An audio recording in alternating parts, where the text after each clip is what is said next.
Hey everybody, it's Issues from the Heart with Brandon L. Smith. I have two amazing guys joining me here tonight in the studio. We're gonna start over here. Introduce yourself to the people.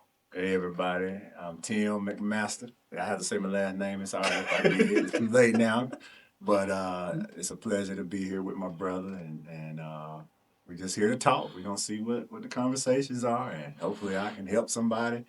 And I'm gonna be open. I'm gonna be honest, and just listen. Open up your heart, open up your ears, and I hope it just help you change or whatever it has to do for you. I hope it do it for you tonight. Awesome. And we've got the media guru on this side. Introduce yourself to the people. What's up, y'all? I'm Mark Stanback Jr., man, host and executive producer of A Sit Down with Mark on YouTube. Man, just enjoying this time with these good guys, man. Thankful for the opportunity, man. Looking to listen and learn a lot. So, I'm here. All right, so listen, we got a lot to talk about. We're gonna try to pack all these different topics up in this one conversation, right? So one thing that has really got to me is how viral the church is going now, right? And I know that we're all, grew up in the church,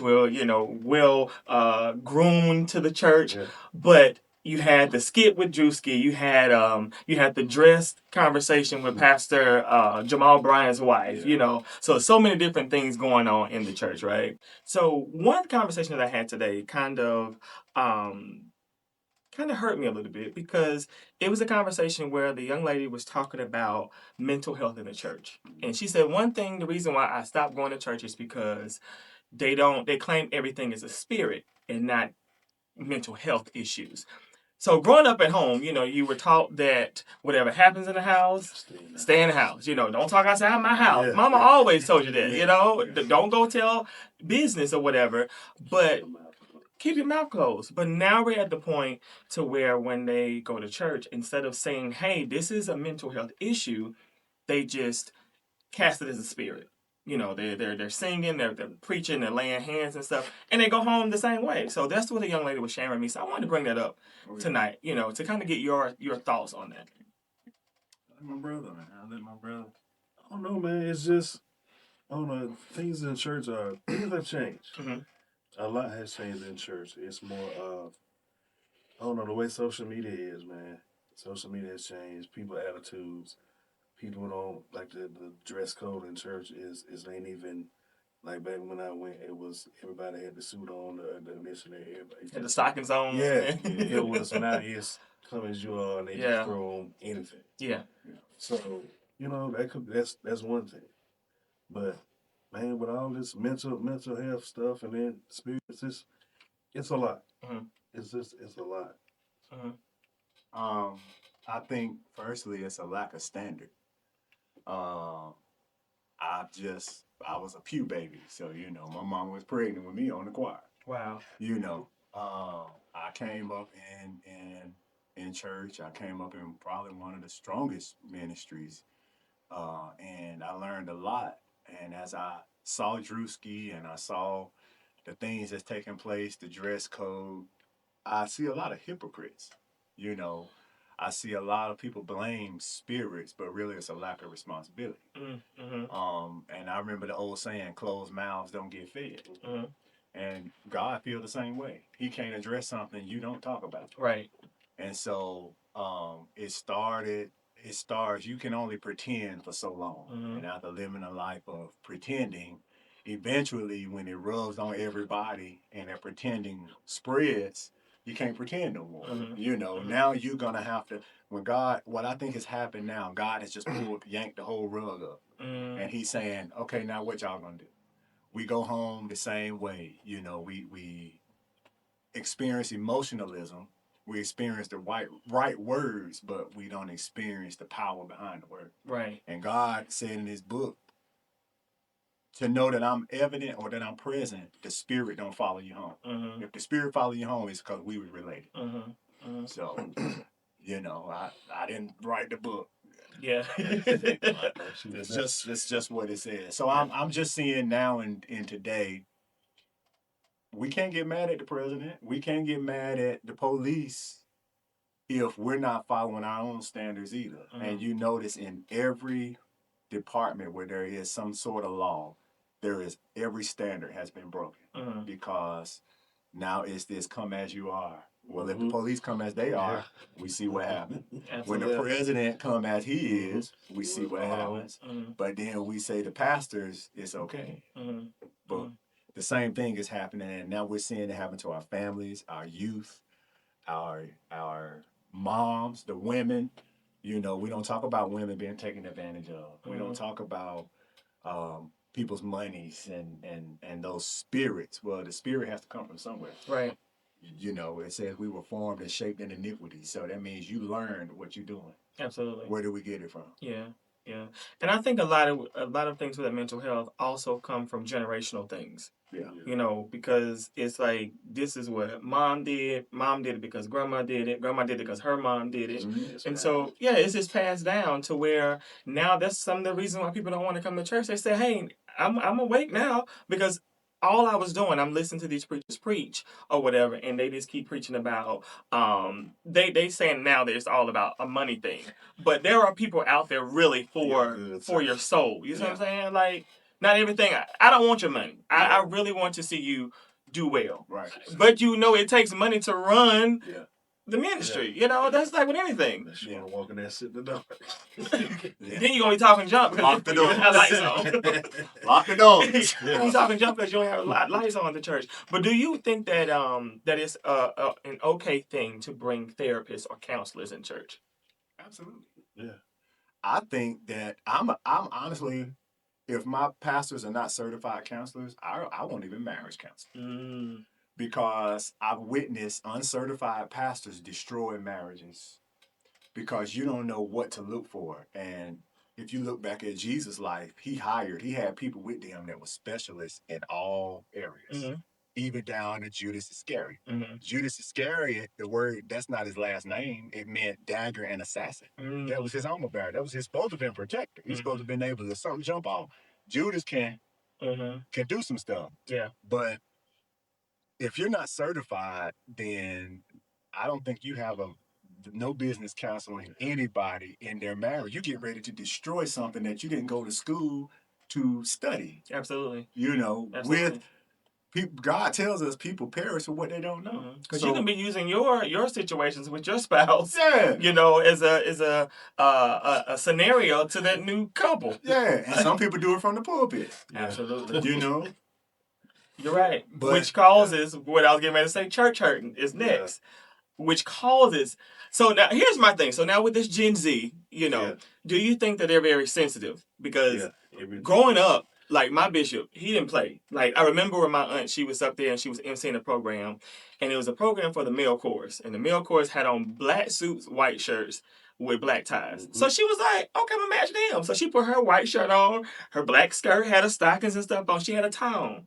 He stopped the whole service and was like, take that tie off right now. Those ties are for men. And embarrassed her in front of all these people.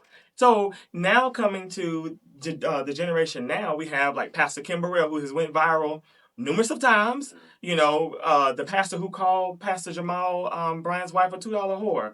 Like you got things like that where now the generation is saying, I don't want to go to church because I'm church hurt. Like, and it's like, my take on that is that we put expectations on church because we think that church is supposed to be the place of just uncleanness. You know, everything is supposed to be perfect. You know, it's a clean place. And I think that's where like some of that come because your expectations of what church is supposed to be is now hurt because you think it's a place of everything is clean. Yeah. Well, I'm legally. I feel that it's a thin line between church hurt and emotionalism. Being just a weak emotional person. Okay. You know, because you have to understand the degree of a thing to understand. If you don't understand a person's heart, you can't interpret what they're saying anyway. First of all. So if somebody's correcting me, but I understand their heart, then I know they're saying this in love. No different than if a car coming and they just shoved me out the way and I'm mad because they shoved me rather than being glad that they saved my life. That's where I think we should be looking at church as. But right now the church has failed us. because it's contaminated now because the church has gotten by with looking so well for so long that we're not brushing them skills up at home anymore because we don't have to. But where we're at now, the Gen Z are experiencing not only divisions. You got to understand they've experienced COVID. They've experienced Kamala Harris and President Trump. They've experienced so much, downplay on women. They've experienced just this great division and so much emotionalism. And now they're seeing Drewski, social media, AI. They don't know what's real. They don't know what's fake. Because they have definitely, betrayed a whole lot of the churches. Oh, yeah. They some names I'm not going to say, but we knew who Drewski was when he was dangling from that thing. Yeah. And so now we're at a place where it reminds me of a time in the Bible where Jesus came and his biggest issues were with the people in church. He hung with the sinners. There was a whore who came to him that brought perfume and washed his feet. He went and he said, whoever received you, that's whose house you go to. And there's one thing he said to one Pharisee that stands out to me, and I think this is the time that we're in right now. He says, okay, everything y'all saying is right from the pulpit. But if you ever heard of a reversible comforter, a reversible comforter means if you got red on one side and black on the other side, you can flip that sucker over, you can dress it up, or you can flip it back the other way and you can dress that up. And he says to them, if I flipped your inside and you wore it on your outside and took your outside and wore it on your inside, could you still stand before a man? So we're in that time frame now. The Gen Z is dissecting the inside of the people in the pulpit.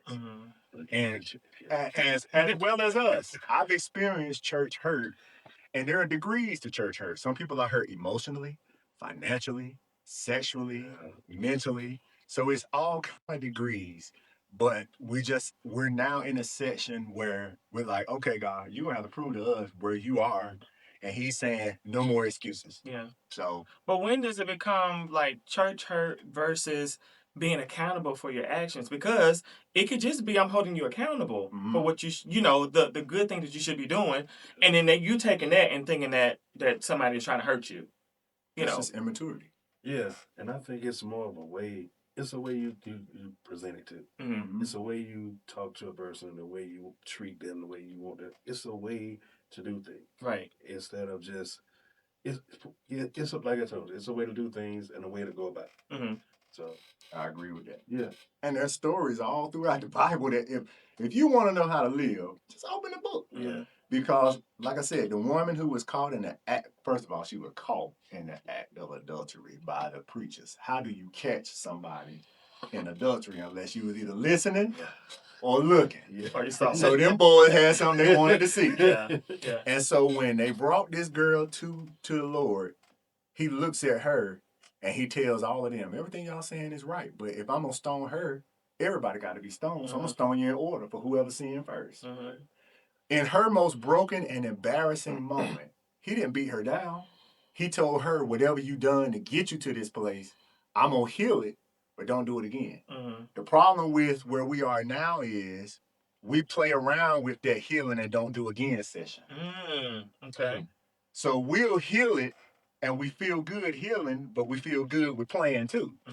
And so we don't know the price of that don't do it again. And I think that accountability and lack of discipline, I had struggled with, like smoking was a challenge. And I said, God, this smoking thing is crazy. He said, well, the craziest part is you're going to try to have the faith for me to heal your lungs, but you don't have the faith for discipline.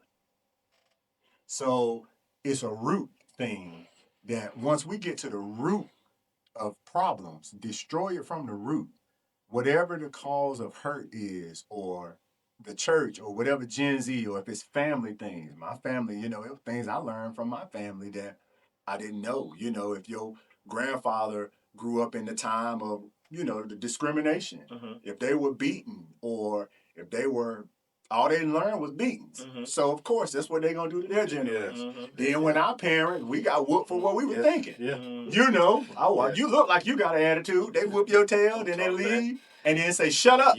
And then I say nothing. and then I will whoop you again. You know, I'm gonna give you something to cry about. I'm gonna give you something. Man. You just beat me like I stole. Yeah. But it comes from years and years of practice and lack of accountability. Mm-hmm. And what I figured out is the younger generation, our generation is the most interesting generation to me that there is between the 80s and the 90s because we're like in the middle. Mm. You know, we were in the 8-track, CD, VHS, DVD, digital, cassette. Yep. We experienced the World Trade Center going down. Mm-hmm. We've experienced the changeover of Christianity. Mm-hmm. We've watched holiness turn into a whole mess. Yeah, yeah. You know, and so we're in a place now where I think God is really depending on our generation to bridge the gap again to say, somebody got to stand.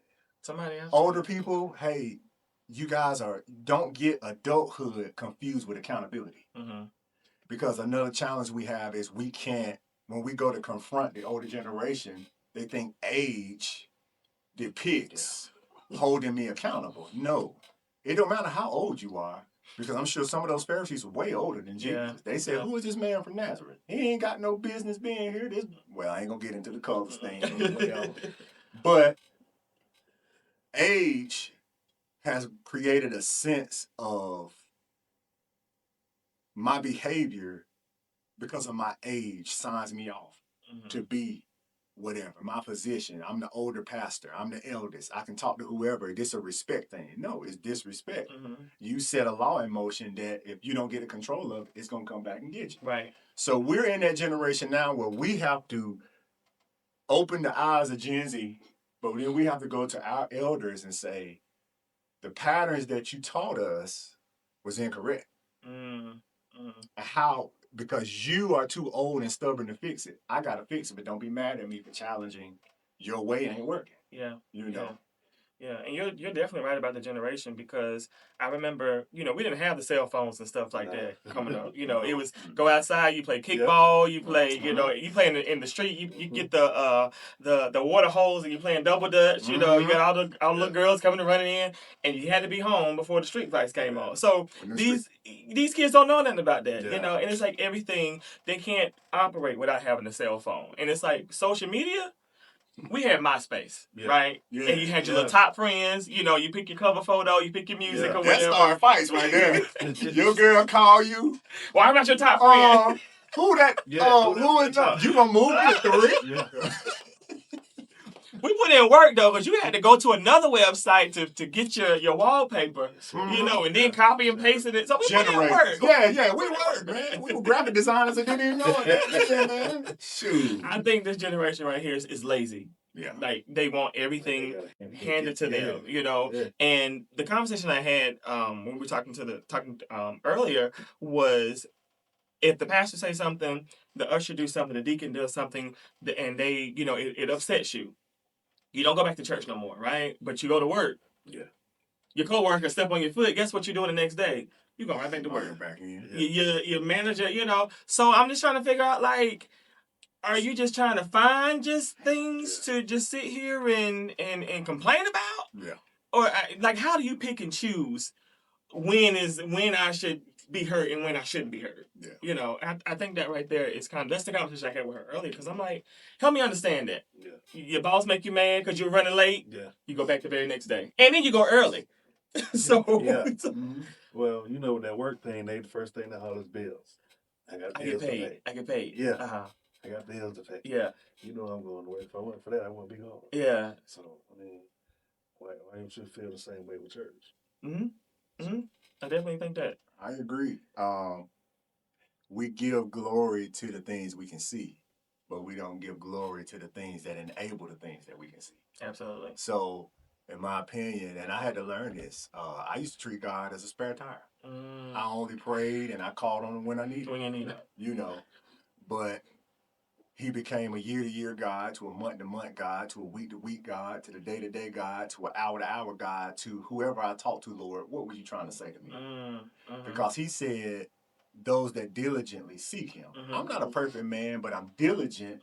That don't mean read my scripture, play CDs, do that stupid stuff. That's stupid. You only got 24 hours in a day. You sleep 8, you work 8. If you got kids, if you're married, that you on the phone, you know. Yeah. What that means is in everything that I do, God, I'm just acknowledging you in it to help me. Mhm. You know what I'm saying?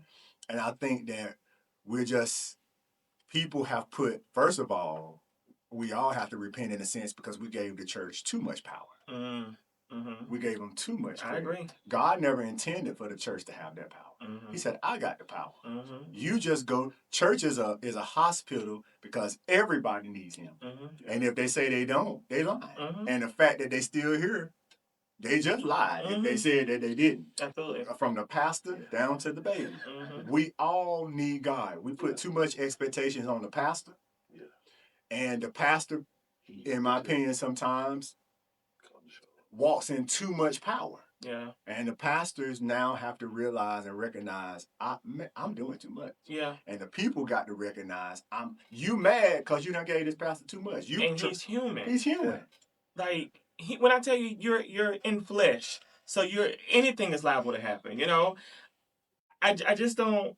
And then what gets me now is like there's a lot of scandals going on with the pastors. Yeah. Now, hold on, man. You're taking the money. You're sleeping with the children. You're doing come on. And that's your job is to get up there and preach the word and lead these people to Christ. Say the benediction. Go home. Get out of here. That's all you got to do. And what they don't understand is being that kind of person. The reason they fall for these scandals. You remember the scripture says Jesus came and he was tempted at all points. Uh-huh. If some people struggle with cocaine. None of us have. Why? We weren't tempted. We didn't fail the test to want cocaine. Right. Some people struggle with liquor. Well, we didn't fail. That's not what we yearn for. Mm-hmm. So everybody has something that the other person is succeeding at, but then we look at the other person like, well, why they failing? Well, just cause they are failing at this, the same hard that it takes for them to overcome that might be the same hard it is for you to shut your mouth. Because you can't put the phone down from calling somebody and running your yaps. Mm-hmm. It says Jesus, all of those things didn't move him. Mm-hmm. So we all have things that move us, whether it's anger, impulsion, fear. It don't matter what it is. And we're just, right now, we're judging everybody's method. Mm-hmm. But what the pastor got to understand is God is a magnet. So the God that the people see in him, the scandalers are going to come. Mm-hmm. You're supposed to be strong enough to withstand the scandalers. Mm-hmm. But now the devil searched you and he found a relative. Mm-hmm. That's why they falling for it. That's crazy. Because there's a spirit in them that's kindred. That's crazy. So what we're recognizing and we're realizing is when these men fall to financial scandals and sex with men or women, mm-hmm. abusing these people in this, it's because, and I didn't want to preach to everybody. It's too late. We got to pick up the offering. But my favorite scripture is when Jesus cast out a demon and they called him a witch. Mm. And Jesus said, well, a house divided against itself can't stand. Normally when we hear that, it's about divorce and churches. That ain't what he meant. He said, I come from the kingdom of God. When I tell this devil to leave, he searched me to see was there a relative. Mm-hmm. Because he couldn't find nobody related, he had to go. Because the kingdom of God is greater than the kingdom of Satan. Absolutely. So then if the devil comes and search you and the pastor pray it off and it don't go nowhere or they fall down to the scandal, it's because there was a relative in that body because the person is already addicted to the Spirit of God. Mm. And it goes back to Genesis. God gave Adam image. Mm-hmm. His name was Image. Mm-hmm. The devil got mad at Adam because he said, we got to bow down to him and we watched you create the heavens and the earth. He ain't old enough. Mm. And he said to the other angels, if y'all let me go above, I'll overthrow God and then I'll make them bow down to us. Mm-hmm. Kick this butt out. So when God gave Adam image, he told the animals, y'all go and worship him. When the animals would worship Adam, Adam would name them. Through the worship, they were already addicted to what was inside of him. Mm. So as a preacher, people with all of these hurt issues are just addicted to the power. All they want to do is be healed. Yeah. They're coming to church with their problems because they want answers. I want to be healed. Mm-hmm. And the pastors are too prideful to say, I'm still struggling with homosexuality, or I'm still struggling with stealing. I am not accountable for my money. I talk down to my wife. You know, there are things that pastors are afraid or too prideful to admit. So when them spirits come and their relative is found, that's what bring them down. Wow. It's just that simple. Jesus told us what was going to happen. Yeah. If that kingdom overthrows this one, it's because that kingdom was never with me. Because every spirit that comes to my image has to bow down. It's that simple. And then with that, and then we have social media as well. So that right there just makes it fuel to the fire. like 10 times worse. You know, and when it gets on the internet, that's it. That's it. You know now screenshots and everything, you know, can just take place. So it's crazy that we have to and here's the thing, like I knew even growing up, and I'm like, dang, church wasn't like this. But my granddaddy said, well, church was like this, it was just never exposed like it is now. And I was like, we do got a point, you know, because back then only thing they did was they kept everything so tight-lipped, like nothing could get out. And if you hear anything, it's because somebody got mad and you ran their mouth or whatever. But it's crazy. Yeah, I agree. That's scary. I'm learning right now that issues that I'm going through, like I said, from leaving my own home church, there were issues that were happening before I was born. Wow. And so the more I ask questions, and you know our family, how they do, when they tell you about your granddaddy or something, they laugh at the stories. But then when you sit and you start putting all the stories together, you like, oh, well, something ain't right. Something y'all ain't telling us. Yeah. Why didn't you tell me? Because now we're dealing with a lot of mental things because of a failure to expose the enemy. Because if you expose the enemy, you exposing them. And some people don't want their mess to get out. But guess what? Your mess, if you attach somebody else to your mess, it's going to come out anyway. Yeah. And I heard this saying, whatever you compromise to keep, you're going to lose it anyway. So if that's your status quo, or social media finna expose you. Yeah.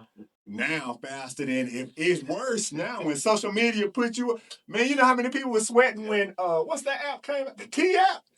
Man, you know how many people were sweating when that T app, man. My cousins, we had a little thing. Hey, cuz, let us know if we on there. Man, that T app was rough, man.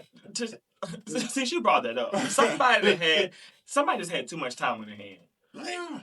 Too much time on hand. They had pastors on there, like innocent pastors. You know, I don't know, you know, what goes on behind closed doors, but the thing is, it's like people work hard to maintain and do. And here's the thing, I'm thinking maybe it was like a member that kind of got upset with him, was like, you know what, let me go ahead and put my pastor, you know, go ahead and put him up there. Because if you had to get in that, like you had to be approved, or you can only be a woman to get in there, right? You had to be approved. I guess, you know, the women take the pictures, so guys start getting the sisters to take, man. It was just a crazy, but that's social media, but it's still your stuff getting it. Man, when that T-app came, I know some pastors was like, oh, God. Sweating, man. All the men was sweating, like when the Me Too movement came out. Yeah. You remember when Me Too started? And these big names of people. Look at the Epstein stuff that people swept under the rug for so long. Harmon Chip. Now we're at a season in life that we're actually experiencing God's hand. And he done pulled the rug off of everything. He said, now, you pick and choose. Now, if you decide to stay the same way, if you decide to stay under a pastor and you ain't getting nothing there, you the fool. When you gonna stop lying to yourself? A lot of us been lying to ourselves. We know the truth, but we've been emotionally or family ties. Family, that's what it is. Yeah, family ties is all my aunts worked in the chicken house. My granddaddy worked in the chicken house. I'm at KFC. You know what I'm saying? We get connected to this family thing, and we forget that we allow our family to decide our future rather than God. And then when someone on the outside come and try to encourage you to move past the chicken spot, now it's like, oh, you think you better? No, I want you to come out of that. Like, break that curse, break that generational curse, because you don't have to keep working in the same place your grandfather did. You know, that may not be your dream. You know, a lot of my family work at restaurants, McDonald's and KFC. I'm And sorry they work at KFC. Man. I ain't mean it. Until he talking about you. I'm sorry. I love KFC. I love KFC. But here's the thing, like I knew growing up that I did not. When I tell you I worked at McDonald's it was a summer, and when they fired me, I was good. I was good with that. Like I was fine because I knew that's not what I wanted to do with my life. You see what I'm saying? And it was still visions of media. I got to get into the media field. No matter I'm young, with a mic in my hand, like, and I'm like, oh, this is what I want to do. But it's like when I was encouraging people to like, hey, come out of that. What's familiar to you? Come on over here and do it. Oh, you think you're better than me? No. I want to see you do better. Yeah. I want to see you do better. I want to see you in yeah. And especially when you see visions and gifts in other people. I tell my people at church Sunday, I can look around the whole sanctuary and I can tell everybody what they're good at doing. But until they believe in themselves, it don't mean nothing. You gotta believe you first. You got to. Somebody else. Come on. People move off the feeling of you. And I want to see all of them do good. That's good, man. But they got church now to where they saying that church is nothing but a money scheme. Okay? They saying that's all we come to church for is to give money. That has been the topic of why a lot of our Gen Z people do not want to go, because they feel like that's all right. They asking for is money. I have to say, man, pastors, I agree, because the more homework and study that I do, God don't give anybody nothing that He don't equip to maintain it. Mm-hmm. You know what I'm saying? And a lot of pastors got comfortable. They were working before the church started, but they get to this certain thing, and now God told me to quit my job and full-time pastor. But you were full-time pastor when the church started. So why would God, if God's first assignment to Adam was a job, why would He tell you to not do what He already assigned the first man to do? Mm-hmm. You know what I'm saying? So now the church folk is taking care of you, and then when the church folk get in trouble and call and say, hey, some of that money that I invested in this house, my bills need to be such and such because I'm short this month. We're not a bank. Well, actually, you are. I've been investing. Mm-hmm. You told me I was investing in the kingdom. The church that I'm at now, that man, if he'll throw the stuff on the screen. If y'all want to pay some offering, you go ahead. If not, God, I got a job. Mm-hmm. I'll pay for this because He's equipped me to pay for this church. Mm-hmm. I think God will equip. Who did Jesus ask to pay anything for Him? Mm-hmm. Nobody. So we're going to follow all the rules except for that. And then when we talk about the tithe, the churches don't even do. That's why I said it is a money scheme. Because the churches don't even do the other part of it. The other part of tithes was every 3 years, they would take everything that they collected, which was fruits and stuff, crops then, and they would disperse it back to the people so that they would have enough to withstand. Mm-hmm. Look at, in y'all downtime, Google how many homeless people died in your city while it was cold.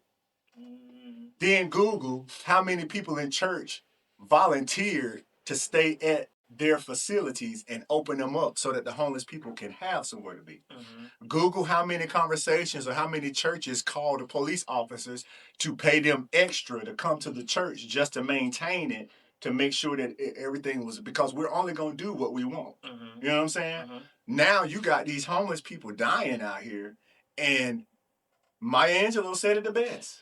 When they show you who they are, believe it. Mm-hmm. Believe it. Mm-hmm. I'm looking at, now I've seen churches call apartment complexes and pay everybody's. During COVID, there was maybe 3 churches that called different apartment complexes, paid their stuff for the year. Mm. How many churches gave back to their people during COVID? Mm. That's the stuff I'm looking at. That's the stuff that our people are looking at now. We're tired of coming in hurt and being told, God gone, God gone. What if when the men went and said, these people hungry, Jesus said, pray for them. Mm-hmm. You know what kind of N-words they would have called the Lord? Pray. Mm-hmm. He took it upon Himself. He blessed it, and He created the multiplication, and then He gave to the disciples and gave them instruction. They gave back to the people. The problem is the churches now are getting to pay the bills. They are begging people now. I've been in churches where they like, all right, the person will come over the shoulder of the person counting the money, ask them, how much do we have? oh, we ain't there yet. They'll look around and say, okay, I see 10 people in here. If they give us $2 each, come on now. I know some of y'all reach that goal. We're going to reach. Wait. So you want me to follow a God that you are showing me is a beggar? They don't understand how you're portraying God because you are actually, Jesus said, when you've seen me, you've seen him. So when we look to the church, that's the closest image of God that we have, which is why we come broken and hurt and thinking that all our answers are going to come, and we give so much respect to the pastors until we realize they ain't reading. Because if they was reading, they'll do better. So for pastors now, or new pastors, people that's stepping into the pastoral leadership, what advice would you give them to separate that from the old, just money? I would say if you're not living it, don't you get up there, because your penalty is going to be great. And that's written in the book. If you're not living it, I know I'm supposed to be up on the pulpit, but I have to make sure that my family, my wife, my kids, my parents, I want to make sure that when I stand in a pulpit, whatever I say, my witness matches my words. Because your family gonna let you know. They gonna tell you. Yeah. Especially, it's like, It's I got some nieces, and they like, no. Excuse me. God said, and I shut my mouth. They like, no, you didn't. You lying. Yeah, my two nieces gonna be like, And it's divination. And so I would tell pastors now, if God is pulling on you to get in a pulpit, you're leading a flock. You are the image, the literal image of God to the people. So whatever you portray, that's how they going to feel about him. That's a great weight to carry. That's a mantle that you have to take serious. And I think some people are in it for business. Some people done got so smart, they learned it's a business plan. ChatGPT will tell you it's one of the best businesses out there. It's crazy. But it's a business transaction to some people. Look at what some people be wearing, the tightest, hottest stuff, and they got the custom made, tailored and everything. You seen what Drewski drove off with? And they love you in the pulpit, and then when you get to the car, I need prayer, I need $100. He drove off, this. Get your hand, your fingerprints. Why? Because it's never been about the people. Yeah. It's never been about the people. And so when I get up there, it's about the people, man. I want to make sure that the people, because at the end of the day, you can't take no U-Haul to heaven. You can't. It's about the soul. And when he searched me out and asked me, if you go back and read this, and I'm going to try not to say nothing else, man, because I feel like I just done overtalk. When it talked about the talents. He said he wasn't going to say nothing, though. I said in the car, I wasn't going to say a word. You did say that. When it talks about the talents, and one of my brothers showed this to me, when God gave 5 talents, he gave 2 talents, he gave 1 talent. And when the talents was given, one took the 5 and he doubled it. The other one took the 2, he doubled. But the one that had the 1, if you go back and read the scripture, it said he took the talent and hid God's money. When did the talent change to money? Because everything God gives us automatically reproduces things that's going to make money come anyway. Absolutely. So my thing is, whatever God has given me, I want to be able to reproduce in other people that it helps make them better rather than break them. That's right. And if somebody comes to your church and leave broken, you got to question who you are as a pastor, but then that person has to question where they were in accountability. So it's a halfway thing. But to those new pastors that's thinking God done told me to get up there, don't you get up there and you ain't got it. Because you in the season now, you can get up there and die in the middle of a service because you're playing with God. And we're in a season right now that you can't play with God. People's kids are dying. Sickness is out here. People are hurt. They hurt. You know? People ain't getting married no more. Tall sinners taking your husband or your wife. It's crazy out here. Social media, AI. Y'all see these little AI women that be popping up and stuff? You have to look again. That ain't even real. Yeah. Because, wow, the lack of accountability and conversation, and the church, a lot of the church taught us how to lie. Jacob was the biggest deceiver in the Bible, but we didn't realize his mother taught him how to deceive.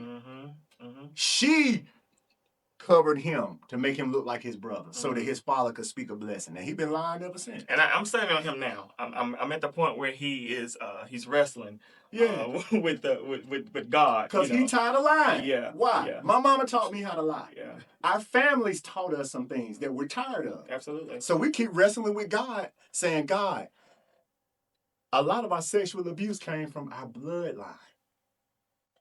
So then it makes me wonder, which one of your cousins sexually abused you that you ain't telling me?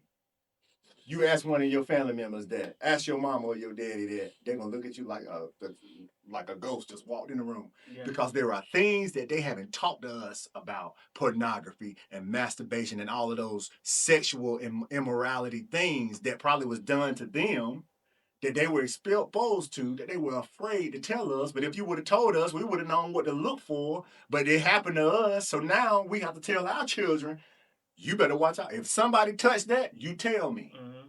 You don't allow it. Mm-hmm. You know? And that stuff is 10 times worse now. Yeah. You know, because again, the internet, like you said, AI, like, man, AI, man. They create a whole scene of any and everything. Yeah. You know? AI make the stuff look good. Yeah. And you be like, I ain't never seen a woman look like that. I seen that. I ain't gonna listen. I was looking on Facebook, and you have to go to advertisements and say, not interested. Yeah. Because that stuff about, hey, baby, do you want to play? No, Chucky. Last time I said, Chucky, y'all remember, do you want to play? Chucky was the good boy. Chucky will kill you. And that devil, that AI kill you too. And that's where we at right now, is pleasure is screaming louder than truth. Mm-hmm. Pleasure. Pastors like pleasure, whether it's financial pleasure, whether it's prideful pleasure, whatever is stroking that human. But we have to be humble enough that when God says, put that down, will we put it down? Mm-hmm. Some people can't even restrain. Turn the back of your Oreo. Eat a pack of Oreos. Some of us have 6 Oreos in our hand. But when you turn the pack over, it say 2 Oreos is a serving size. We ain't got enough restraint for 2 cookies. I'm going to tell you, in the home, these last couple of days in the snow. Yeah. I think I ate the Oreos, the Cheerios, the Doritos. Man, my kids ate all the cookies, chips, and stuff. That's why I'm mad now. I'm going off on the preachers because I ain't have no cookies and chips. It's been crazy. It's been crazy. So let's get to one of the things that, again, that really alarmed me is, where are the men in church? Okay? Because as I sat here, I visited a church the other week, and I sat there, and I want to say, when I sat there, it was maybe only like 10 men in the church out of like 80 women. What a ratio. Where are the men? Is this where I be quiet? I'm going to be quiet, man. They don't want me to tell them where they at. That's a good question, man. Like, where are the men? That's a good question. Yeah. I think they're there, man. Just more of just silent. Some could be silent. Some are just, I don't know if it could be fear. Mm-hmm. I say they're there. Just. I agree. I think in some instances the men are there, but men are, you know how we are. First of all, you ain't gonna talk to me any kind of way. So I've seen how you talk to the other people, and if I get in this position and you talk to me, I'll come up in the pulpit and smack you. Yeah. So men are so protective of themselves and their family, not because they're not in operation because of fear of the operation. They're in operation because of the fear of losing their family, or if this don't go right. Mm-hmm. Yeah. Mm-hmm. There's something in the back of their head because we're already mentally counting up everything when we watch a church, but we're sitting there because we ain't got nowhere else to go. Mm-hmm. And if this fall back and it fall on me, y'all know me. I will set it off up in this mode. Yeah. And a lot of men feel that way. Y'all women go ahead and do it. Worst thing to do is a woman can come tell their husband this didn't go right, then they gonna step in and make it right. Mm-hmm. But when a man now, it's happened, my own family, and like I said, in the church that I came from, nobody with my last name is no longer there. My grandfather didn't go there. My uncles did, and all of them are gone. because there came a time that there was a challenge of the pastor and the man. Because when you a pastor and you a man, but you a man of integrity, and I'm not saying the pastor didn't have integrity. I'm just saying if you don't agree with something that the pastor's saying, just as a man, and you speak up and say, nah, that ain't right. Because you're not a yes man. You're a man of principle. So all the men of principle have decided, well, I'm not a yes man. So when I tell pastor he in error, it's going to create a conflict because now you can't tell the head that they in error, but actually you can. Moses told God he was wrong. God had to repent. So you should be able to tell the pastor this was wrong. And the pastor should be able to receive, I'm sorry. How many pastors you know get up there and say, I'm sorry? You get very few. Yeah. That happened to me. A pastor got up there and was talking crazy. And it was throwing, shade towards me. After church, put the pastor aside. Yeah. Hey, let me talk to you doing what the Bible say. Go to them alone. Yeah, it's a way to do it too. Because number one, I didn't want to leave out of there mad. And I wanted to come back. I didn't want it to always be, animosity. Yeah. And when I walked to him and I had, hey, you said A, B, C, D. I knew you were talking about me. He said, what makes you think I was talking about you? And I went down the list of scenarios that I know you've been talking about me. And I'm pulling my receipts out. At this point, he said, I wasn't talking about you. I was talking about my deacons back there. Well, why are you talking about anybody? So call the deacons up there to the front, to the meeting that him and I are having, right? And we're not talking about y'all. They the yes man. Yeah, sure was. And since that day right there, the whole relationship, friendship that we had has not been the same. You know why? Because I'm not trying to check you, but I'm trying to get clarification on where we at. Yeah. Because that could have been a conversation. You could have texted me that. So my questions to the deacons would have been, this is how I would have shut that meeting down. The minute the pastor wasn't I talking about y'all, I would have asked them, so why y'all okay with a man preaching? So God gave him that message to preach against y'all? Why are y'all... And they standing there, smiling. Why are y'all standing there allowing a man, because God don't give a man a message to preach to break down. His word doesn't break down. His word convicts and edifies and builds. So if you feel broken and if a pastor's okay and looks to the person and say, what not talking about y'all? Well, if they already know it, why you say it again from there? So now you done showed me two things. You lack accountability and you're a liar. Absolutely. Why will I continue to sin under that? So don't get mad at me when I withdraw. Absolutely. Well, you didn't give a note. Yes, I did. I gave you a notice the day you showed me you was a liar. And it was, nobody heard us. Nobody heard it. It was after church. Everybody talking. Yeah. Nobody heard us. And so growing up in church, it's always been a thing with me when it come down to, my thing was, I knew my calling was red carpet interviews. I knew that was my calling. But I'm also in church. And they're like, you can't, mix that together. Why not? Why can't I? Man. You know what I'm saying? If I started emceeing at 15 years old, and I'm like, when you're emceeing or hosting, you have to hype the people up. You got to get them excited about what's coming up next. Yeah. The same thing that happens on the red carpet. The same thing. So I'm just trying to figure out, and so he got up and preached about it. A whole sermon. A whole sermon on how I was mixing the world in with the church. What else are we supposed to do? What do you think happens when you come through your mother's womb? You just mixed the church with the world. Because I was born in this world, shaped in iniquity, but now we're mixing. My job is to stand out in the world. That's what makes, I didn't act for a long, you know this, I didn't act for a long time, bro, because I had scenes that I might just have to kiss a woman. Me and a woman ain't sleeping together, it's on the script. Yeah. But I was conflicted. Well, they're going to have you do things that's compromising to the church. Well, the church got me doing things that's compromising to God. But we don't want to talk. Let's play. You want me to lie for my pastors. Yeah. You want me to look at the games behind the scenes and not say nothing. But then I'm in trouble for reading a script that got cuss words in it or kissing this woman that it's all a part of. They paying me. You ain't paying me to lie. Absolutely. Absolutely. You ain't paying me to deceive the people. And I know the truth, and I'm sitting there still taking it. A lot of us experiencing trouble because we stayed silent in things that we knew wasn't right.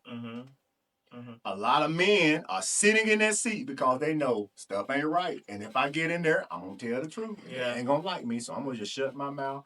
A lot of men are just in church because their wife is there. Yeah. And they love to serve, and they want to make their wives. Yeah. You know what I'm saying? I ain't even trying to argue at the crib. You know what I'm saying? Let me just. But then you have those that when we find out who we really are, that is my challenge, and that's what I'm going to teach in the days that I'm supposed to hit the street, is rekindling that image within, reviving the image that, do you know who you really are? Because when you know who you really are, my grandmother, my great-grandma used to say, don't take no wood nickels. You ain't going to just take any and everything. You won't settle for a lie. Because you have power. There's power within you. And even if the devil mad that's standing behind the pulpit, they'll have to shut up. Because God won't allow them. And even if they do, the penalty will be greater because God won't allow them to destroy you because you're standing in the power of truth. And when you stand in truth, there is no demon that can withstand against truth because you're in the spirit of truth. Submit to the truth and the devil will flee. They know. Keep on. You don't want me to pull your cover. Yeah. Or they say, the young folks say, pull your card. Yeah, Something yeah. they're saying. What did the young people tell me? Said, oh, I tried to pull your card. What you do? What was that? I pulled my card. So that's where we at right now is people are tired and they're waking up to their image. We're forced to. We're forced to. Then what do we all say? We look in the mirror and say, man, there's got to be something else better than this. Absolutely. I said it this morning. Why am I not on a yacht somewhere? And it's got to be something better than this. Like it has to be. Look how good you are at everything you're doing. Yeah. God has given us all the ability of talents on the inside of us that reproduce money. Absolutely. When I get up in the morning, I declare 3 things. I say that there's plenty more to put in store. I say that everything that's been lost, stolen, or taken from me, the thief has been found. You have to restore 7-fold and double for my trouble is coming today. And I pray for the aggressive favors of God that follow me all the days of my life. So now, when I'm declaring that and my words have power, God is giving you the ability, whether it's through song, through art, through media. Look at my man from Amazon. He started in his garage. Okay, well, if you're good at media, why don't you, if you got a house, why don't you set your bedroom up to look like that and bring people into that? Well, I don't want nobody to steal from me. You just let fear creep in, stifle your future. Your feelings was more important than your future. And so when we really lock in from distractions, that's what's getting us. We comparing ourselves and distractions. If I compare myself to Pastor Mike Tyne right now, I would never preach. Yeah. I wouldn't do nothing. Yeah. If I compare myself to, there are some things we talked about that I want to do. Just think of somebody who you admire. If you compare yourself to them, then you already have lost the battle. Absolutely. One of my favorite guys is the guy who created the chemical 409. I remember that old chemical folk. My grandma say, spray some 409 on. Grandma, I got grease on my suit. Put some 409. Yeah. But he failed 408 times. Wow. And the 409th time, the chemical finally worked. That's why he called it 409. That is crazy. I never knew that. Yeah. That's why I like him. Because you only fail when you quit. So my job is, now I'm finding where I belong in the kingdom. And where I belong in the kingdom is telling everybody that you don't have to stop right here. You don't have to stop after church hurt. You ain't got to stop after pain. You ain't got to stop after losing a child. You ain't got to stop after a bad doctor's report. You ain't got to stop because your credit don't look like it's supposed to look. It's so many reasons why we are threatened to stop, but we're not focused on why we are not supposed to keep going. Yeah. You know what I'm saying? Yeah. If I quit, if I had the opportunity to quit, I wouldn't be here right now. Yeah. With everything that hit me from grief to financial burden, to losing a job, to having to overturn things, to scared of a repo, to all kind of things that try to consume me at one time. If I would have listened and drove off I was driving down East Chester, and the thing ran through my mind was, go ahead, drive off. They don't care. And here come the biggest lie. Go ahead and teach them why your life don't matter. So you can see what their reaction. Well, how you gonna see what people react when you dead? Yeah. But that's how the devil tricks us. Yeah. But another name for the devil is enemy. But another name for enemy is enemy. Enemy. Enemy. What you done got into you into your head? You in your mind. The battle is lost right here. Right. And that's where when we can conquer this. Yeah. My last example, I promise, I ain't saying nothing else. This is how it is. Because the same power it takes to worry is the same power it takes to believe.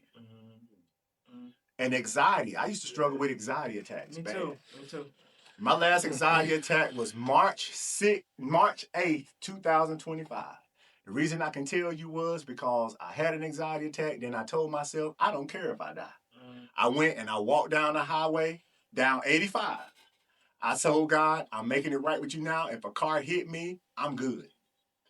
I'm walking and I see this gray car sitting. And when I walk past the car, I wasn't going to say nothing because people crazy. A lady says, hey. So I stepped back. I said, ma'am, you okay? She said, I'm fine. Are you okay? I said, yeah, I'm fine. Like I said, when you don't want people to talk you out of nothing, you don't say a word. People that want them to talk them out, they'll tell everybody. This woman says, God told me that one of his servants was going to be walking and they're not supposed to. Get in the car. Everything I said to God while I was walking on this highway, this woman preached back to me as she took me home. Wow. Then she messaged me on Facebook, and I still got the messages. I have to show y'all. She messaged me with a step-by-step guide on how to come out of everything that I was telling God was my issues. And when I had this happen, I'm like, okay, God, what's happening? I was ready to quit and throw in the towel. I was ready to die. I can die right now. And he says to me, do you want to know what anxiety attacks are? An anxiety attack is a spiritual indication of distrust to God. Wow. You already telling God, I don't trust him. I don't believe you.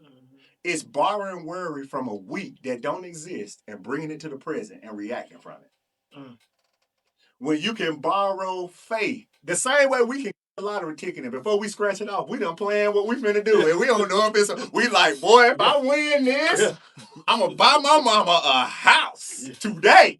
It's only $5. I'm going to call my job.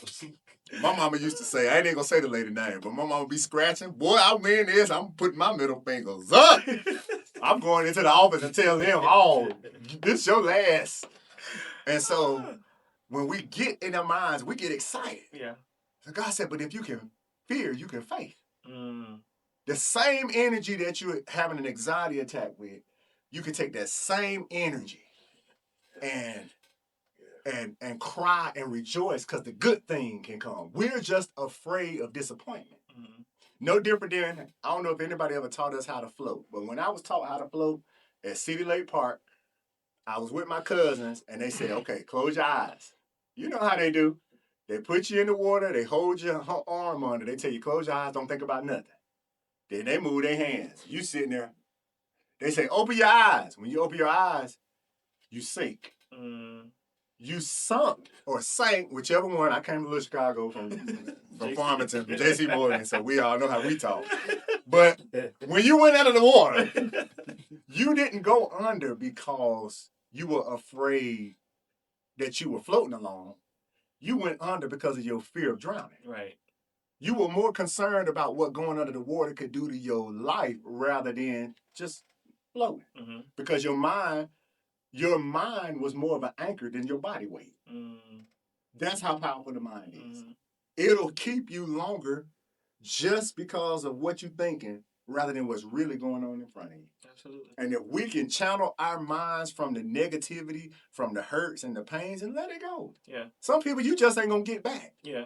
Yeah. And I'm okay with some of them. Yeah, go, please. Do me a favor. Here. Here. I'll pay you.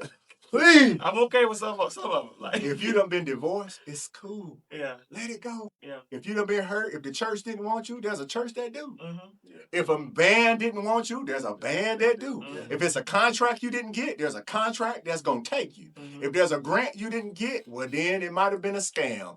We gotta thank God. If it's a job you didn't get, well they might be about to end in a year and then you're gonna be in a worse predicament. If your child died early, then God might have knew that they was gonna do something crazy that was gonna hurt you harder 3 years from now. So why not? It's they gone. Mm-hmm. And not being insensitive because grief is rough. Really, That's a part of the church. really rough. They're grieving. Mm-hmm. Some churches are grieving people that done left the church that they ain't got over yet. So now they penalize the rest of us. Mm-hmm. Mm-hmm. We got to get to the roots Mm-hmm. of the root of a lot of stuff. And God now has took that carpet. He said, deal with the root now. Yeah. Y'all wouldn't let me do it. How many years God gonna give us until we get it? He done gave you 30 years. Yeah. Some people been pulling up porn for 20 years saying, God ain't gonna do it no more. Mm-hmm. Pull it up again. God ain't gonna do it no more.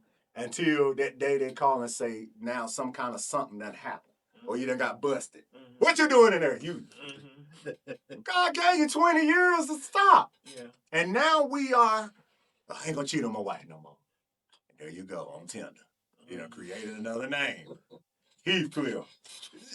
Not Heathcliff. You on it. Heathcliff on there. They know your face. You gonna change your name, dummy. You know somebody done seen you. I'm just telling you. Heathcliff. But how many years are you gonna play? And then we keep playing and playing and playing until that fire hit. And God like, but I gave you 20 years. Yeah.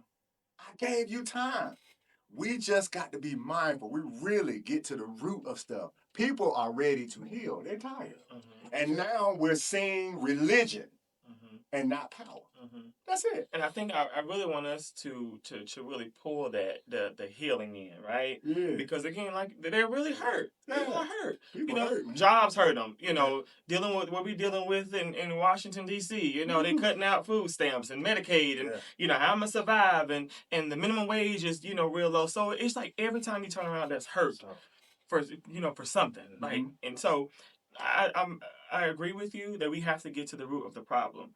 To be able to help one another. Yeah. You know, you like you said earlier, you have the power to do so. You have to tap into that power to do so. I remember when I started my media journey, and I've never shared this story, but they invited me to a Young Jeezy concert.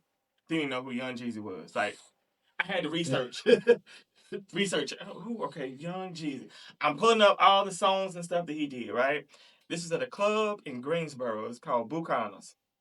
Right there off of Market Street. They told me this club was just a bad club, like, and so I'm telling my people, like, hey, I'm going to Buchanan. Say, don't you go over there without having people with you. I'm like, it's just a club, you know. Go over there. I had 3 big old box lights, right, in the middle of the parking lot. I set the lights up in my backdrop. The owner came around and he was like, yo, you good? You know, we waiting on you. I'm like, hey, you know, introducing myself or whatever. You like a church boy? What you doing out here? You a church boy? I'm out here, doing what I'm doing. Yeah. Mind you, I'm going to the event. We didn't talk there. I wasn't getting paid or nothing. I was just making sure I go because I had an interview with Young Jeezy. Get out there to the parking lot. People are falling out because it's so hot. They've been in lines, you know, and it's mind you, this is the summertime where it's like 80 degrees at 10 o'clock at night. People they falling out or whatever. They falling out. I'm going over there, leaving where my station to go over there and lay hands on the women falling out, coming out the club. So I'm praying, oh Lord, touch them right now, neighbor. And so I realized, you at the club. So the owner came over there and he said, can you take a picture with me? You know, I like your lights or whatever. I'm like, yeah. I don't have a camera. Only thing I got is my cell phone. He said, well, use my cell phone. I took his cell phone or whatever and took his picture. And he said, you did that real good. How much you charging? I'm not charging nothing. He said, why are you not charging nothing? Gave me $25, right? $25. This line of Buchanan's was packed. Where I mean, they had people, the line wrapped around the building. He made them people get out of that line to come over there to take a picture on their cell phones. He said, you got a bag? You got something in your car? Just so happened I had a trash can I had just bought from Dollar Tree. I got the trash can out of my car. and he walked the trash can over to my banner and set it there. And by the time I left that place, that trash can was overflowing with money. Overflowing with money. Being at the right place at the right time, because he had all the thugs. When I tell you all of them, he had all of them. Don't go nowhere without putting something in that trash can. I went to that concert. I remember going to that concert in Greensboro to the Jeezy. Didn't have no money to pay my rent. Walked out of there with I was able to pay my rent and make a car payment. Being at the right place at the right time. Yeah. And, you know, that's what I tell church people. All because it seems, you know, to where this is not churchy. You just never know where God may bless you. Yeah. Right? Didn't even meet Jeezy. Well, I met him. We were, you know, standing beside each other, spoke to each other, whatever. But I didn't get my interview with him. And I was kind of salty by that. But when I got in the car to go home, God was like, you didn't have no money coming here. This was your blessing to get there. And I was like, hot dog today. But it's like when you said something about your power that's within you, like just having that power. And I tell people all the time, I don't think I got is the sound of the conversation. That's it. That's all I got to offer. But it has gotten me into places and knocked on doors and you know, be able to go to here and go there just because of I know the power within me. I refuse to sit here and settle for less. Right. So I think that was real good. You got to. Yeah. Because who else gonna do it? Yeah. If you don't believe in you, who gonna do it? You got to believe in yourself. Absolutely. And I think, man, I had to learn that with this journey of mine. Because it wasn't easy. So, I mean, I'm just learning day by day. Yeah. Baby steps. Yeah. Every opportunity. And we also have to give ourselves a pat on the back for how far we came. Give yourself some grace. Because that's it. Because we gave up in our mind a long time ago. And millions of times I give up. I ain't doing this. But then we find a way to go on and find a way to do it again. So give yourself some grace. And like I said, just be thankful for the baby steps that you made. Right. So a lot of times I know with me, my give, we have to find what our give ourselves grace is. Me, I was so used to, you know, when you come up with a hardcore family, my family is very hardcore. They would tell you, like, you got to have thick skin, you know, because, you know, I love my people. But you have to have thick skin. But my grace point was when I failed, I would beat myself to the criticism before I allowed them to criticize me so their criticism don't hurt. Okay. So a lot of times we'll whoop ourselves harder than the other person actually was going to say anyway because of the trauma, or we're so used to, you know, we're not giving ourselves that grace. And that was me. I literally just, man, I would talk down on me. Wow. I would speak. What worst thing could you do is take your own power source and cut your power. And you the one walking around with the power. You the one with the power, and you the one that's got the power to dim your own light, and you sitting there dimming it with your words. You idiot. You stupid. You ain't gonna never succeed. There you go again. And when I learned that I am speaking my own downfall, we are good. We shout over our prophecy when it do. I told you they were gonna fire me. I told you. You already said, you know what I'm saying? You already thought it in your mind. You thought it. Yeah. You set yourself up because you were trying to beat somebody to the punch so you're not disappointed by the punch. That's good. You know what I'm saying? So I'm going to beat you because you ain't got over who walked out of your life yet. You know what I'm saying? It's attached to something else. Yeah. So we take what we are unhealed from and we pour a little bit of unhealing in all the other categories, and we try to beat our hearts to the unhealed before we have to feel it again. Instead of just healing over the feeling. Healing hurt. Yeah, it does hurt. That joker hurt. It does hurt. You know, you gotta get down to the nitty gritty when it comes down to healing. Yeah. The hardest pain for me was my grandmother's death. When I watched that woman fingers turn from red to gray, I sat and watched them put her in the ground and waited to wait for her to get up out. I mean, I'm sitting there at the hole, just looking, just people getting in their car. I'm like, oh, she'll be up in a minute. And that was a hard thing for me to conquer. Grief made me unrecognizable. So I would look in the mirror and ask, who am I? You know what I'm saying? So that stemming from that hurt and the things that I lost with that, being afraid, healing hurts. To the point that when I told everybody, man, I'm healed, I'm good, It wasn't until November of last year I got out of the shower and I looked in the mirror and the Lord said, all right, go ahead and shut the casket. Put your hands up and close it. I put my hands up and froze. I could not do this. At her funeral, I wouldn't release the dove and I wouldn't close the casket. Now, this 3 years later, the Lord tells me, put your hand up and close the casket. Wow. And I still was stuck. I was like, I can't do this. I sat there for 30-something minutes crying, thinking that I'm healed over her death. And I finally, I said, all right, I'm doing it. When I shut that thing, I hit the floor and the weight of life just came off of me. Because even though we say it, if your heart ain't matching your mind and your spirit, see, there's 3 parts of a man. You got your spirit, your soul, and your body. The spirit always wants to do the right thing. Your mind is in between. Your body gonna tell you something else. But when you align your body and your mind, it always beat up on the spirit. It grieves it. But when you align your mind with the spirit, they double team the body and make it come into subjection. Wow. You know what I'm saying? So I had to grieve.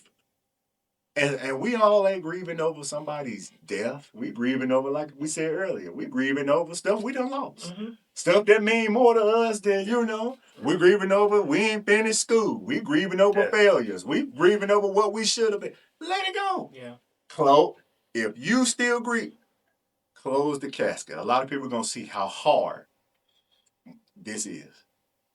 But when you shut that sucker, dead is dead. Let it bury and move on. When you move on, we so caught up in what we're moving from, but we're not focused and excited about what we're moving to. Yeah. There's 2 ways to a door. You can walk out of something and walk into something else. We caught on, I don't want to let her go, but you don't know who God got you. Think about the happiest time with her. You don't know what next time with her, with the one who really for you gonna be. Or him. He beating you because he love you. No, he beating you and you stand because you stupid. I don't know what that was for. I'm sorry. But He said it, I did. that just came out. I ain't even want to say that. I was thinking it when you said it. But I'm just saying, what God has for us is for us, and it's already been given to you before you were born. Yeah. All you got to do is, if my hands was full of all of this stuff, I wouldn't have the capacity to receive nothing else. Let it go. Yeah. That's it. That's if I don't preach, if I don't say nothing else. For the pastors that want to get up in the pulpit, let everything go before you go. For the people that want to get married, let everything go. For the people that want to have a business, let it go. Let your failures go. Let it go. You can't go back on yesterday and bring it to the day. Every day is new. You got 24 hours. Deal with that. If your bills paid and your lights on today, you better be happy. Don't care about how many times the credit card you. Tell them all you got is a bologna sandwich and a blow pop and a Sprite. And that cost $8 now, so you might get my other $2. Not a blow pop and a Sprite. For real, man. I'm learning now to love and live and laugh. Man. Have a good time. We only got one life to live. Enjoy it. Why am I going to spend all my life crying over what I can't change? And if God don't change it, you ain't got the power to do it. Because people are gonna be people, and things are gonna be things, and this you don't have control over everything, you know. And when it's out of your control, that's less stress you have. That's it. Just let it go. I tell myself, man, people gonna say, people gonna do what they do, whether you do something good, something bad, or you don't do nothing at all. Yeah. They gonna say it regardless. That's kind of how this media thing. I had to learn that too. It's rough in these streets. Oh yeah. You know, and it's. And that's how, this is my cousin, for real. Yeah. But we connected because I know the struggle when it comes down to media. You mean to tell me somebody from High Point doing media? Yeah. When I first started in Red Carpet, they're like, you doing what? That's because the only successful person we knew in High Point was who? Fantasia. Yeah. That was it. Yeah. And they even talked about her. You took the words out of it. When she left High Point to go to American Idol. But coming out of High Point, they're like, no, they don't do that here. Your job is to go to work, go home, work at your chicken spot or whatever restaurant, go home. So this whole media thing, like when I tell you sending out invitations or sending out media requests to go to events and go to cover interviews. The most hurtful thing that's when I started in 2017, it was getting an email saying no. I was like, dang, yeah, I'm not good enough. But then I had to realize, like you said, every door is not meant for you to walk through. So you got to remember every opportunity, guys. God can either give you an opportunity for you to walk through it, and there's something great on the other side, or He can give you an opportunity where it's temptation on the other side, right? Mhm. And I refuse. I'm not sleeping with nobody. I'm not sitting here, bowing down to you. I'm not kissing your behind for an opportunity, because every opportunity that I'm going into is because this man right here is going to give it to me. Right. Not because I got to sit here and I got to be, under you or close to you in order for me to get somewhere. Like I refuse to do that. Yeah. So I went to an event last week. I sat in my little own little spot. You had a lot of the celebrities and stuff in the room, and they mingling, they hugging, and girl, I ain't sitting here a long time. I just sat there.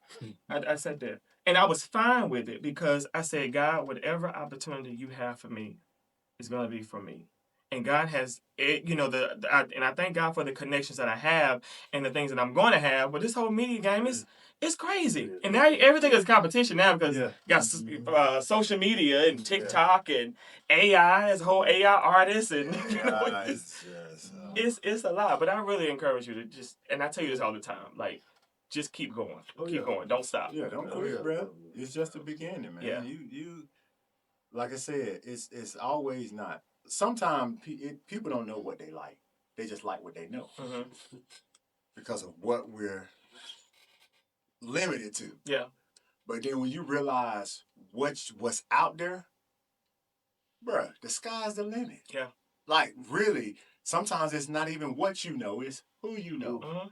You are opening up the opportunities just by a connection to this connection to this connection. My grandmother's favorite pianist. I went to Williamsburg, Virginia.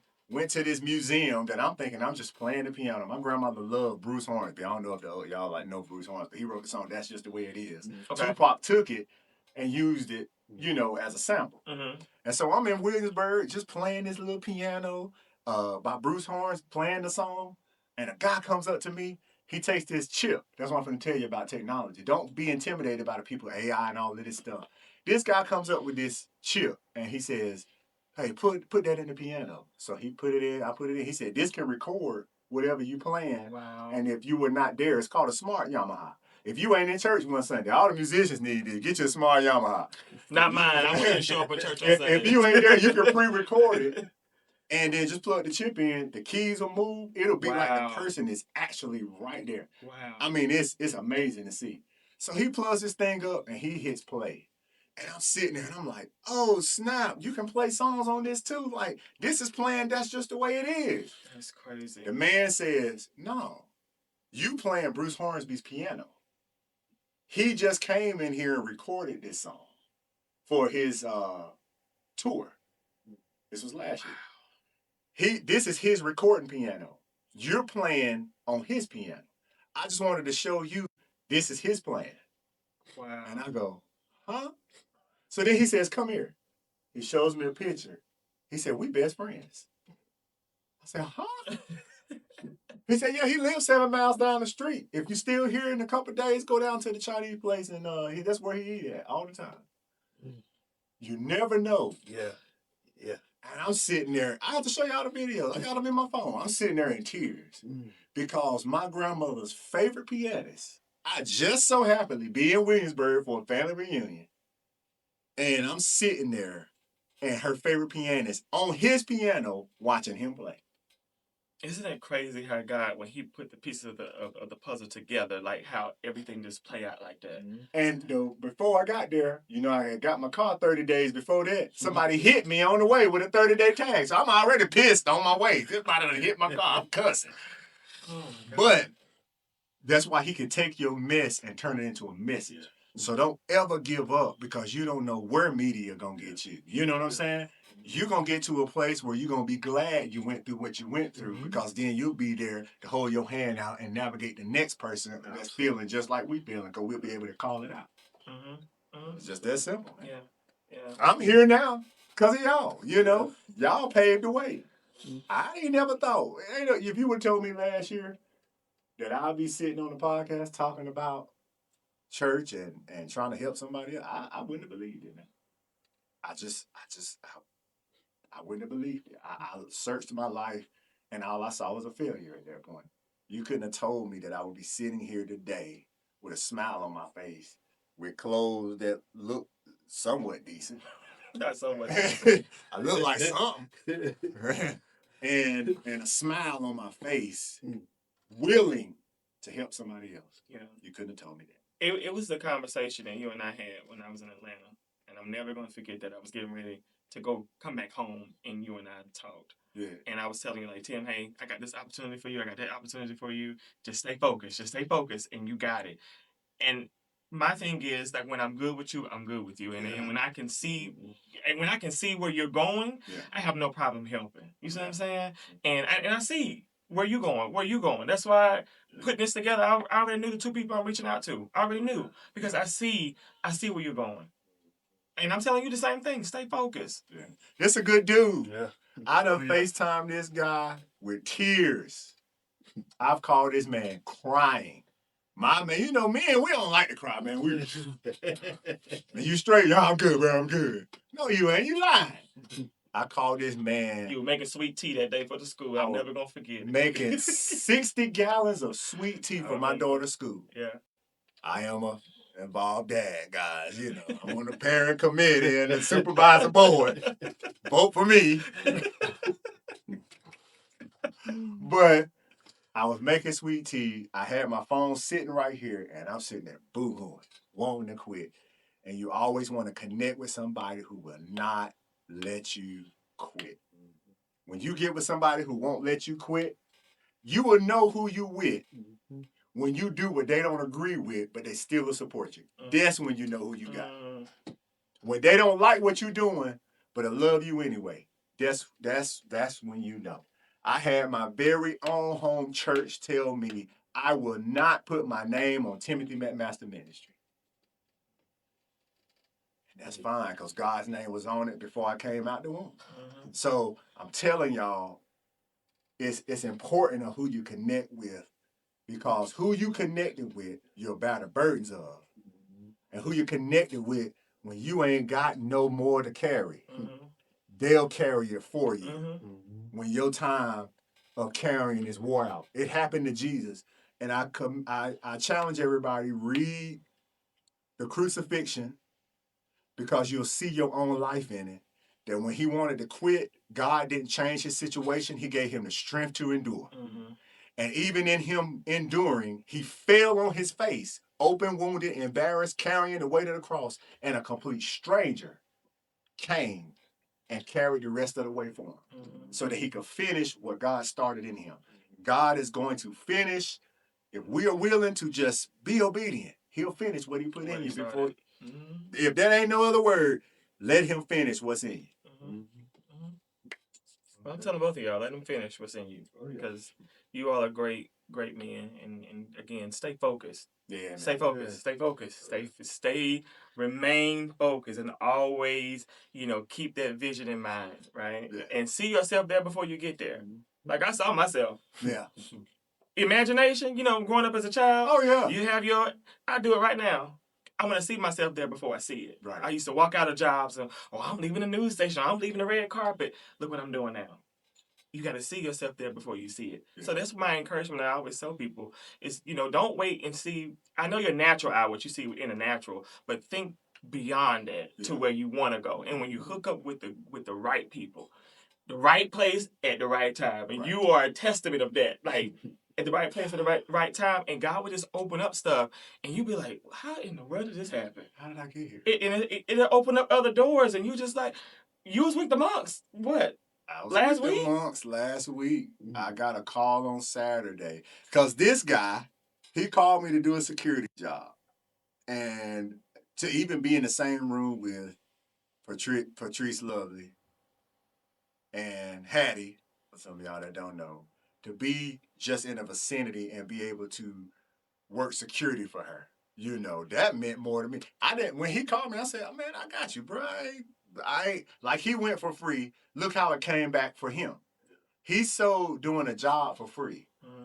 And I came back, not even knowing that. And I said, Hey, don't even worry about it. You don't owe me nothing, man. Just love me and pray for me. I'll be there. He did say that too. And I showed up. Professional looking. I had my vest on. I had everything on. They thought I was head security. To the point, I even told the owner, let me check your I didn't know she was the owner then, too. I'm so sorry. And she thought it was funny.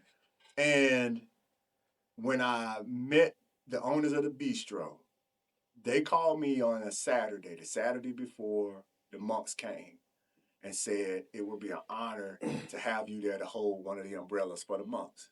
So I'm literally watching them. I'm leading security, first of all. And then I'm watching these monks. And I'm standing in the middle of the Truist Stadium, baseball field, watching 20,000 or some odd people looking in the stands while I'm standing in the field. In the field. And I'm like, how did I get how here? did I get here? I'm so mesmerized. It's 32 degrees. My feet cold. My hands cold. But I'm pushing through because the opportunity meant more than the uncomfortability. And I'm like, how did I get here? I look up people that I met in my pathway of getting here through TV stations. They yelling from the stands, hey, taking pictures. People that I met in the Jazz Fest and the owners and the people that work, they yelling, yo, can you get me? They asking me for favors. And I'm like, huh? So the part that stood out to me about that, I was the last umbrella. I didn't really get to walk beside the monk. I walked behind them because they were trying to get there and just get seated. So I'm standing there. When he finished speaking, he has us to move around to take the pictures. So the way we moved around, now my last self ended up like sixth. So now we created like a little half circle. And I'm standing there. There's some people over here taking pictures, but there's some people right here. And I looked, and I'm behind the leader while the news anchors and everybody taking this picture. I had people from Charlotte, from Georgia, send a picture to my phone saying, bruh, you all over TV and all over the Facebook. Look at you. I said, that's Tim. And I said, for real, bro? I done made it now, baby. I done made it. I said, hey, you know how you get professional there. You like, I done made it, man. I'm in there. And man, when they sent the picture, I'm sitting there holding the thing with the monk sitting right there, and I'm right above them. And the picture's perfect. And who was last is now the one who's all over the photo. Wow. And I'm like, how that happen? Because of connection. Because I decided to do something for free. A lot of us don't want to give. You know, we don't want to make it happen because I know if he make it or you make it, if you call me and hit me up, hey, bro, if they said, if I'm good at something, we got first fruit mixed up with money. First fruit is the first opportunity you can give for somebody else. Because fruit, you don't know how many trees is in another seed. So your first fruit is what you give to somebody else to make it. And so I'm giving what I'm good at because only a wicked man will be okay watching somebody else struggle and knowing you got something to do to help them fix it. You wicked. You wicked. Wow. You're wicked to want to know that somebody's struggling. Yeah. That's not in my heart. Yeah. So I was willing to just be there for my brother. And I'm saying the same thing for you. Open, man, whatever you need, bro. Well, you know, wherever we at. Man, this is about helping each other build and make it so that we ain't worried about no economy. Our families was lived off of the economy. They live off of that cheese that tore the bread up, or the butter, the peanut butter that tore the bread up. When you try to spread that sucker, the rest of the bread folded with the peanut butter. Or the pops, the things that floated to the top, them kicks. The cheap kicks. Them things wouldn't even never sink, man. Soggy, yeah. But we're in the days that we supposed to really, the black people now, we are coming up.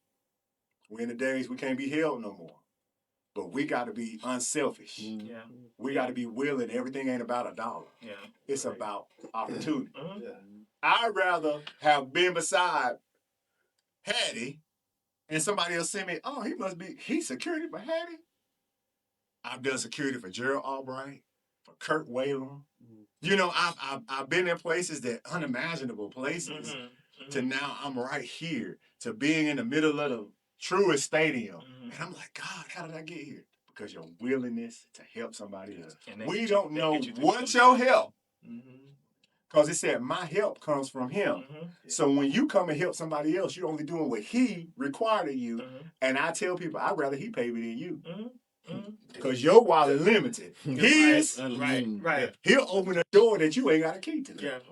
And that's when I first started, like I made sure that I wanted to make everybody I meet some kind of connection where I keep it in my mental notebook.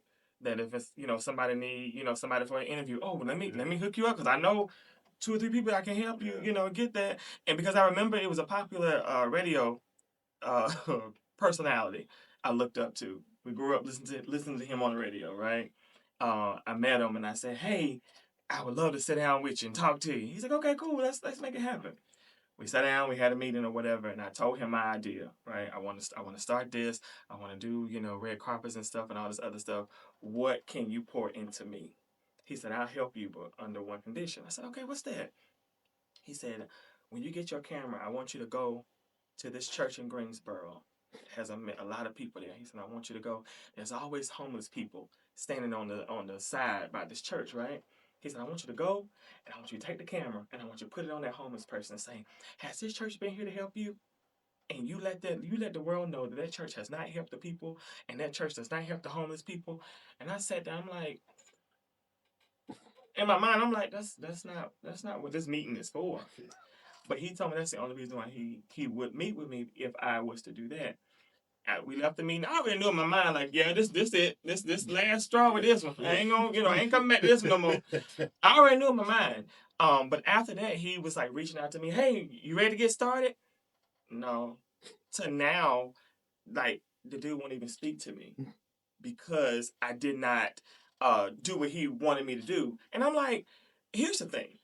I've done some things in my past that I'm ashamed of, don't want nobody to know. Yeah. And I said, God, between me and you, so I dare not take that camera to open up the door on another man's downfall. That's not me. No. Because the same God that revealed it to everybody else, it can be the same God to do it to me. So I said, if I can't help you, there's no need for us to be connected because I don't want to sit here and hurt you. Yeah. I don't want to sit here and let's expose this, let's expose that. A lot of people say you can make a lot of money doing that. I don't want to. If I can't bring out the good and what you don't see, with your visual eye, because you don't know. Like, I don't know what your struggle is. I don't know what your struggle is, behind your business. And my thing is to let's shine light on that struggle to help other entrepreneurs dealing with the same thing. Yeah. I'm not going to sit here and just be, oh yeah, he messing with somebody else and doing this. That's not my business. Yeah. And I don't want to get paid, doing that for somebody else. Yeah. Because the roles can easily reverse. Oh yeah. So yeah. It's a lot. Yeah. But again, remain focused. Remain focused. That's the word for 2026. It's just focus. Lock in. There's a lot of opportunities, but you gotta stay focused. And you gotta lock in. Yes. So I appreciate you all for thank you for coming here tonight. Thank you. I told them I wasn't gonna talk. I said I wasn't gonna say nothing. Around here, he said I'm not gonna say nothing. I'm gonna let y'all do the talking. I said all this in the car. Came in here and preached. I didn't even want to preach. This is Issues from the Heart tonight with Tim McMaster. No. Listen, I just want somebody to make it. Yeah. I know we are hurting. There are people, man, we're going through a lot right now. It's a lot going on, but we have to be focused. Mm-hmm. Yeah. Looking away from all that distraction. Mm-hmm. Cause everything is a distraction. I just started playing the saxophone and they're trying to distract me already. But like you said, see yourself. I see myself at the Jazz Fest. Yeah. Just working with it. I'm pulling the band together right now. We doing some stuff, man. Y'all look for me at the Jazz Fest. I'm gonna be there. Yeah. But look away from things that distract, because the greater the distraction, the closer you are. Mm-hmm. Mm-hmm. And I believe that. So, Mark, I'm marking your conversation tonight. Yeah. Because in the Jazz Fest, I'm going to see you there. Oh, yeah. And I want to see your pictures there and be like, dang, I talked about doing this one day. Hey, y'all go, hey, y'all gonna be covering. We're gonna make sure y'all down there covering this thing. You watch what I'm telling you. Yeah, I believe in you. Mixx Network. They're gonna be down there recording and covering. You watch. Are you gonna play the sax and preach, or you just gonna do? No. You just I'm gonna play preach through the sack. So we're gonna see how that goes. I'm gonna say a little word. I sing myself. Yeah. I put on. I know we got to go. I put on my jazz mixes on YouTube because what you give your time to, it's gonna give itself back. Absolutely. And I put the music on and I pump it up. I get them subs going. I make it feel like I'm on stage, and I just close and I play. You gotta see it before. And you so see my it. kids are coming there. Tim. They only call me daddy when I'm playing. Tim. Yeah. Daddy, I can see you on stage, daddy. That's it. You sound good. My son will go around. He start humming some of the riffs that I do, and I'm like, man, okay, if it's affecting my family, cause it take a lot to do that for the kids, cause they tell you the truth. Yeah. They say, Daddy, you really kind of miss some of them nuggets. But I'm gonna be there. Y'all stay focused, man. But that may create opportunities for them. You know, if you're traveling, they can be your booking administrator, your social media manager. Yes. Like you never know. You know. I'm gonna depend on him. He Yeah. got me here. Right. He got me with you. He got us together. And I don't know what this might create for the tomorrow, you know. Well, let me tell you this. These are my friends. So don't get like too close. No, you know what I'm saying? All right. We good. I gotta make sure I put that out. Yeah. These my people. I'll run through. See what I'm saying? I'm territorial with my people, okay?